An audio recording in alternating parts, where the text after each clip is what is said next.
One murder, five people, and a trail of revenge. That is author Beyers de Vos's literary take on the crime fiction genre in the debut novel Talion. The setting is Pretoria, which becomes a character of its own in the book. Andrea van Wyk took a tour of the city with the author. Cities are just like stories. A city is designed, a city is written. A city has a beginning, a middle, an end. A city has patterns, themes, hidden agendas, unexpected corners, dark depths. Beyers de Vos's debut novel revolves around a mysterious death, one which, like a ripple in a pond, has far-reaching consequences. There's the victim and his sister, the teacher, the drug dealer, and the detective. Let's begin with the title of the book, Talion. What does that mean? So the law of Talion is an ancient Roman law that literally translates as an eye for an eye and a tooth for a tooth. And so this novel is about revenge, it's about retaliation. Talion is also the root word of the word retaliate. So it was, to me, an eye for an eye is a bit of a cliche. Revenge is a bit of a dramatic, sort of melodramatic title. So Talion perfectly captured that essence, that sense of revenge, but also gave it a bit of mystery. Noisy Sunnyside, with its plethora of taxis and blocks of flats, is where most of the characters in the book live. It's also kind of on the border of things. So you've got the inner city, which has been, I don't know, abandoned, ruined, neglected for a very long time. And then on the other side of Sunnyside, the sort of wealth of the East. So it's on this border of poverty and privilege. You know, there's a lot of crime here, there's prostitution, there's drug dealing, which a lot of that happens in the novel, but it's also just an ordinary working neighborhood. And I think if you distill the essence of Pretoria into one neighborhood, Sunnyside would probably be that neighborhood. In terms of the architecture, the look, the feel, the smell of Pretoria. And there can't be a murder without a detective.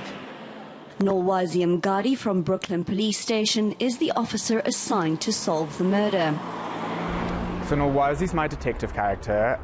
She's busy solving the central crime in the novel. She's not necessarily 100% dedicated to her job, but this case affects her quite personally. She's got her own demons to contend with. She's a character that wasn't actually originally in the novel, so she was going to be a very, very minor character that appeared once at the start and then once at the end. But the more I wrote about her, the more interesting she became, and I fell in love with her a little bit.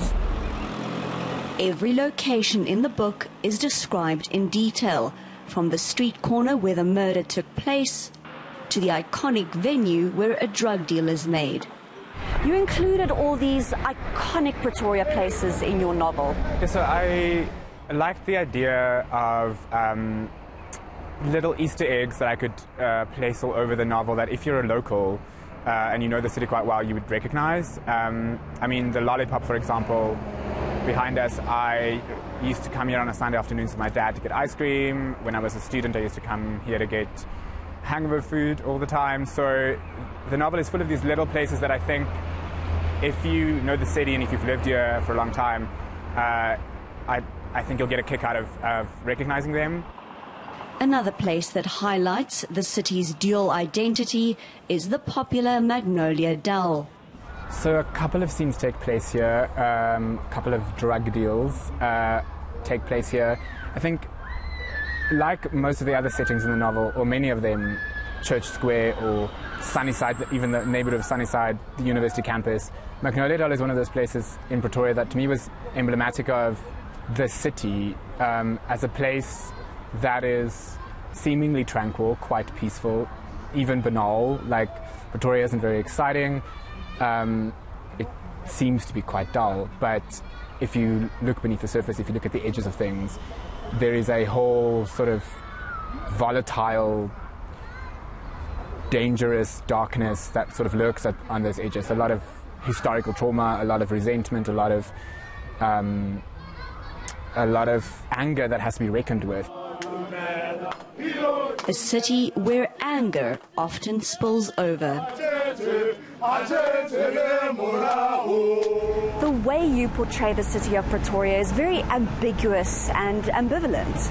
It's a place that is kind of tree-lined boulevards and happy childhoods and students at the university frolicking, but then it's also got this weird, seedy underside that you kind of come into contact with if you live here. And the inner city, it's such a dark, almost ominous place, and it's got this sense of history throughout. Like, Pretoria is the capital city of what used to be the Transvaal, so there's this entire racist history that runs through the inner city that you can't avoid when you live here. So I wanted to portray kind of both sides of that Pretoria that I don't think a lot of people see or are aware of, or that isn't very often portrayed in media. The statue we have over here of Paul Kruger also plays quite a big role in your book. What made you decide to include that?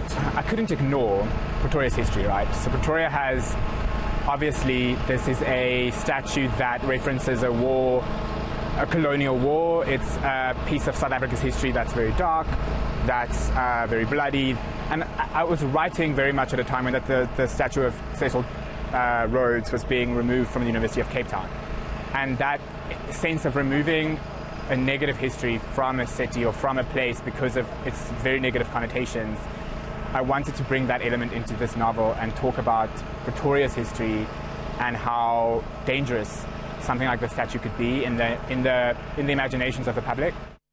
So, whether you call it Pretoria or Tshwane, the capital city does have two faces. Just like a story, a city repeats itself.